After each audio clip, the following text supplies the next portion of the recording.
Si tu as sur ta copie la balise #ASL, c'est que tu as des difficultés pour apprendre ta leçon. Au collège, apprendre son cours, ce n'est pas simplement lire son cahier ou apprendre par cœur. Il s'agit de comprendre ce qui est enseigné, aussi bien au niveau des connaissances que des compétences. Bref, il faut comprendre pour pouvoir apprendre. Il existe différentes mémoires. Tout le monde n'apprend pas de la même façon. Il y a les mémoires visuelles qui passent par l'observation, les mémoires auditives qui passent par l'écoute ou encore les mémoires kinesthésiques qui passent par le mouvement. Tout le monde n'utilise pas de façon égale ces mémoires pour apprendre. Les conseils que je vais te donner permettent d'utiliser toutes ces mémoires. Apprendre sa leçon demande une organisation régulière et sérieuse. L'apprentissage commence dès le cours. Tu dois participer activement au cours pour comprendre la leçon et commencer le travail de mémorisation sans t'en rendre compte. Ensuite, à la fin de la journée, relis la trace écrite du cours pendant quelques minutes. Tu dois t'assurer que tu as bien compris ce que tu viens de lire. Pense aussi à comprendre les définitions, voire à commencer à les apprendre.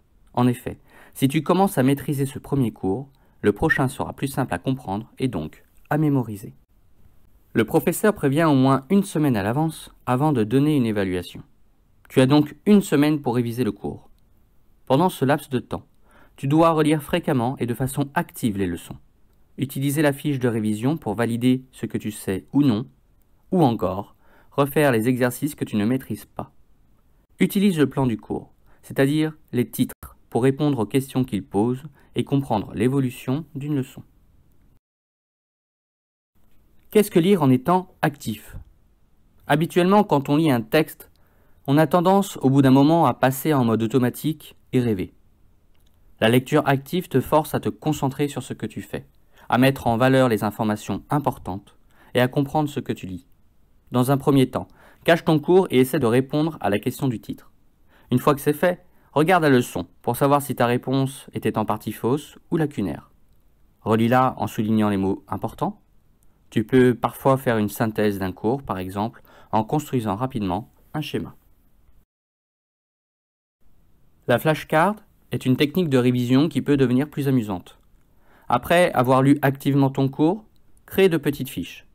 Sur le recto, tu écris l'information à apprendre comme un acteur, un lieu, une date, une notion, etc.